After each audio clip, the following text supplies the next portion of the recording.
Halo guys, ketemu lagi di serial Turki Usak Sehir episode ke-23. Jangan lupa subscribe channel ini ya, supaya bisa terus mengikuti kelanjutan serial ini. Dan bagikan channel ini kepada semua orang, agar dapat ikut menonton serial ini.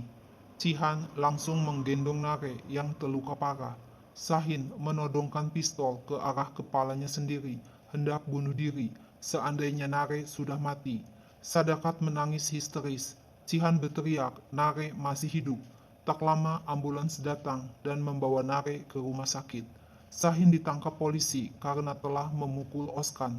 Fikriye dirawat lagi di rumah sakit. Alia bertanya, siapa yang kamu kunjungi di penjara? Tiba-tiba datang perawat memberitahu Alia, Nare terluka dan sedang dibawa ke rumah sakit ini. Cihan memberitahu Alia, Nare menembak dirinya sendiri. Mine datang mendekati Cihan dan berkata, Sadakat dirawat juga karena tekanan darah Sadakat sangat tinggi, tapi Sadakat baik-baik saja. Alia memberitahu Nare sedang dioperasi, sementara itu Sahin dibebaskan dan segera pergi ke rumah sakit menengok Nare. Cihan mengomel kepada Sadakat, bagaimana bisa kamu menjadi saksi membela Oskan?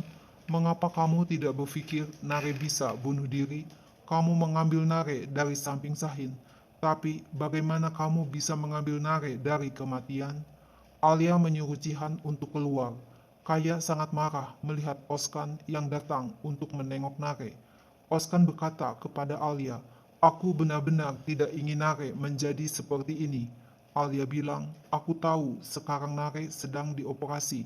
Pergilah keluar dan aku akan memberitahu kamu. Alia memberitahu hal yang sama kepada Sahin yang baru datang ke rumah sakit. Tapi terjadi pertengkaran antara Oskan dan Sahin.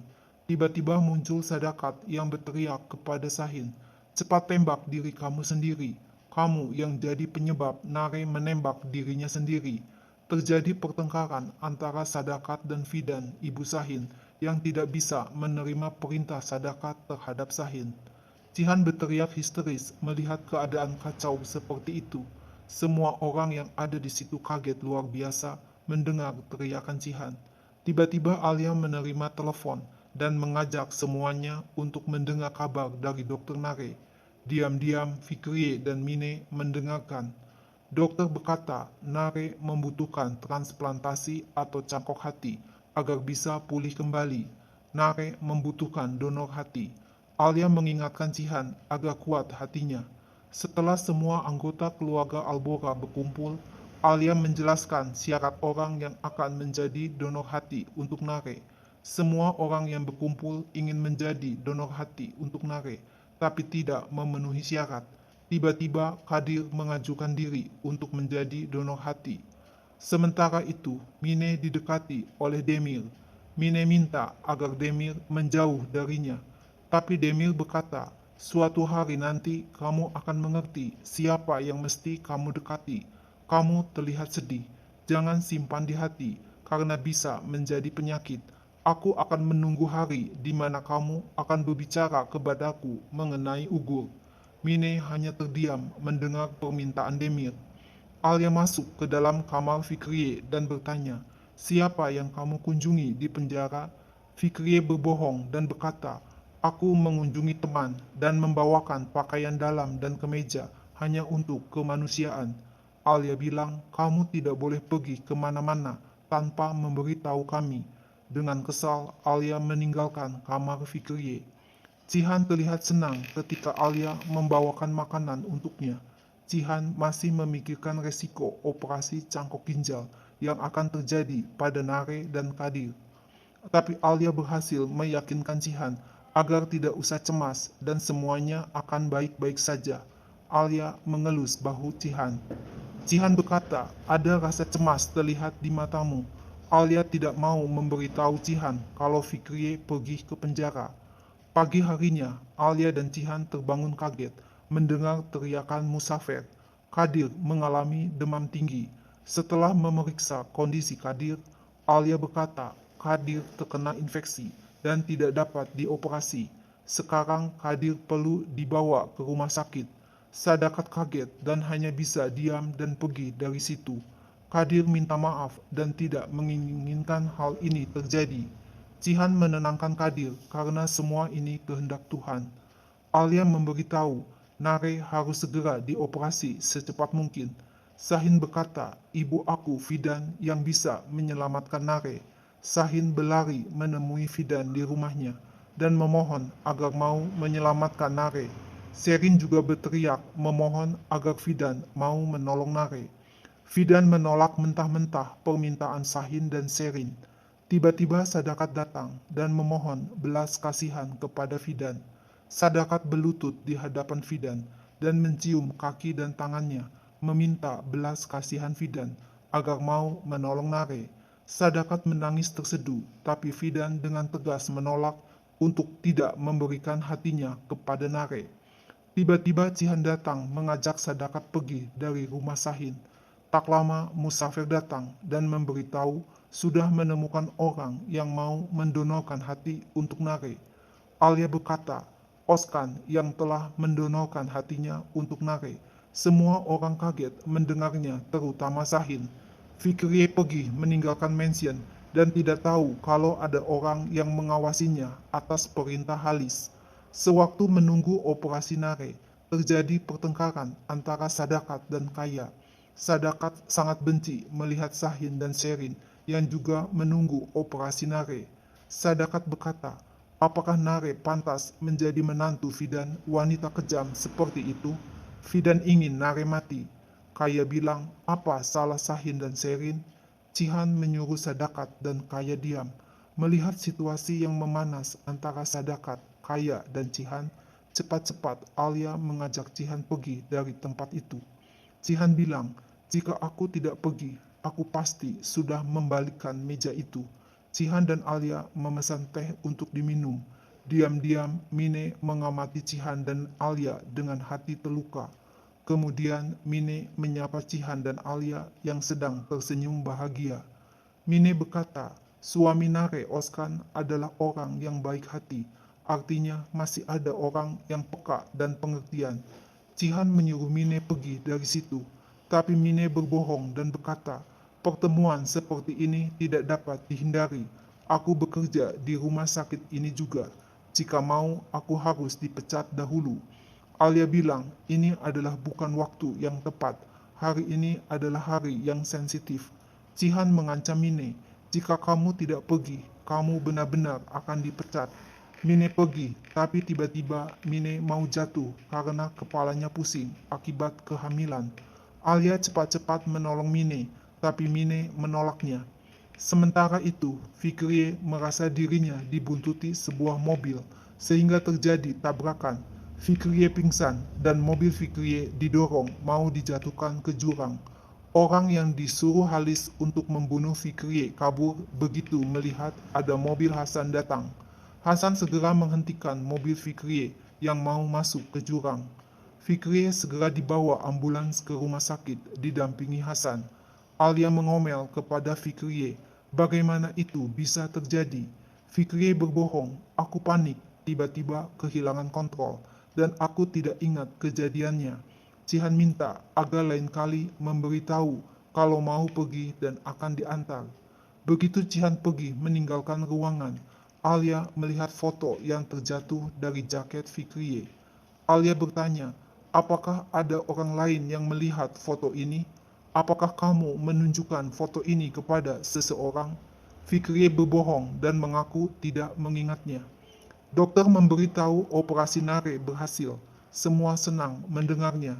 Tapi dokter memberitahu kondisi Oskan parah karena ada gumpalan darah mengalir ke otaknya selama operasi. Ini disebabkan oleh konsumsi alkohol yang berlebihan. Oskan tidak memberitahu kami kalau ia telah mengkonsumsi alkohol sebelum operasi. Aku pikir Oskan menutupinya karena ia tahu tidak dapat menjalani operasi bila ketahuan mengkonsumsi alkohol. Sahin berkata kepada Serin, jika Oskan mati, bayangan Oskan akan membayangi kami. Malam harinya, Alia mendengar Fikrie sedang menelepon penjara. Alia mengomel, aku baru tahu apa yang terjadi dalam hidupku karena kamu menyembunyikannya selama bertahun-tahun. Jika aku tahu mengapa kamu harus meninggalkan aku, mungkin aku mempunyai hidup yang lebih baik, kehidupan yang berbeda. Apa yang kamu sembunyikan sekarang? Tapi Fikri ngotot, kamu akan hidup sama seperti aku. Aku tidak menyembunyikan apa-apa darimu. Tiba-tiba Cihan masuk ke kamar Fikri. Fikri minta bicara berdua dengan Cihan. Fikri berkata, sekarang ataupun nanti di masa depan, jangan lepaskan tangan Alia. Berdirilah di sampingnya dan berjanjilah kepadaku. Apapun yang terjadi, apapun yang kamu lalui, teruslah percaya kepada Alia. Aku mungkin bisa mati dalam kecelakaan hari ini. Aku juga sedang sakit. Aku tidak mempunyai banyak waktu yang tersisa. Aku ingin mempercayakan Alia kepadamu. Cihan berjanji kepada Fikri. Di kamar, Alia berkata kepada Cihan, "Apa yang kalian bicarakan? Aku ingin tahu." Cihan menjawab, "Fikri bertanya tentang pernikahan palsu kita. Berapa lama kamu mau meneruskan pernikahan seperti ini?" Tiba-tiba Cihan mendekatkan wajahnya ke wajah Alia. "Apakah kamu tidak ingin tahu apa jawabanku?" Alia bilang, "Tidak, karena aku sudah tahu jawabanmu. Kamu pasti bilang situasi kita sekarang seperti ini. Situasi kita tidak akan berubah sampai aku pergi." Tengah malam, Alia menyelimuti Cihan yang tertidur di sofa dan memandang wajah Cihan. Pagi harinya, Alia melihat Fikriye sedang bermain dengan Dennis. Cepat-cepat Alia masuk ke kamar Fikriye dan menggeledah isi kamar, tapi Alia tidak menemukan apa-apa. Alia menengok Nare yang terbaring di ICU. Nare menanyakan kondisi Sahin. Alia berkata, Sahin baik-baik saja. Karena kondisi membaik, Nare dipindah dari ICU ke kamar biasa. Alia sedih melihat kondisi Oskan yang masih kritis di ICU. Nare bertanya kepada Cihan, siapa yang menjadi donor hati? Aku ingin tahu. Cihan berkata, nanti saja kita bicara. Aku akan menjelaskan secara detail. Tapi Nare ngotot ingin tahu. Alia mengatakan agar Cihan memberitahu Nare. Cihan bilang, Oskan yang memberikan hatinya untuk kamu. Kondisi kesehatan Oskan sangat parah. Nare sangat kaget mendengarnya. Tak lama Nare didampingi Cihan dan Alia melihat Oskan. Nare menangis melihat kondisi Oskan dan berkata, ketika aku menembakkan peluru itu, aku seharusnya sudah mati. Cihan minta agar Nare tidak berbicara seperti itu. Perawat memberikan tas tangan Fikriye yang tertinggal di ruang perawatan kepada Alia. Alia membuka tas tangan Fikriye dan menemukan foto Fikriye bersama Halis. Alia kaget melihat foto itu. Alia juga tidak memberitahu Cihan tentang foto Fikriye bersama Halis. Ketika Cihan menemui Alia, Alia segera menelepon Fikriye setelah Cihan pergi. Tapi Fikriye mematikan telepon dari Alia. Alia segera pergi ke penjara menyusul Fikriye. Sementara itu, Mine terus mencari lemari yang cocok dengan kunci yang diberikan Ugur. Tanpa disadarinya, Mine terjatuh dari kursi yang dinaikinya sewaktu mau membuka lemari. Mine memegangi kandungannya dan segera pergi menelepon dokter. Diam-diam Alia pergi meninggalkan rumah sakit dengan naik taksi menuju penjara. Alia mendengar percakapan Halis dengan Fikriye. Aku akan berdiri di hadapan Cihan dan mengakui bahwa kamu memberikan foto itu demi uang. Fikriye marah. Itu adalah kebohongan. Halis ngotot, siapa yang percaya kepadamu? Sudah jelas wanita macam apa kamu ini. Kamu menjual putrimu demi uang. Kamu mendapat sekantong uang dari aku sebagai imbalan untuk memberitahu lokasi putrimu. Alia masuk dan bertanya kepada Halis, apakah kamu yang telah membunuh Boran? Halis sangat kaget mendengar tuduhan Alia. Alia juga bertanya kepada Fikriye, apakah kamu menunjukkan foto aku kepada Halis? Fikriye bilang, aku hanya berbagi kebahagiaanku. Halis telah memanfaatkan aku. Halis berteriak, ibumu Fikriye juga terlibat dalam pembunuhan Boran. Alia marah dan berteriak, apakah kamu yang menyebabkan kecelakaan itu? Apakah kamu yang membunuh Boran? Apakah kamu yang membunuh kehidupan kami? Tiba-tiba Cihan datang dan memanggil Alia. Halis, Alia, dan Fikriye kaget melihat Cihan. Nah guys, lalu apa yang akan terjadi selanjutnya? Saksikan terus ya serial yang baru dan seru ini. Jangan lupa subscribe channel ini ya. See you, bye-bye.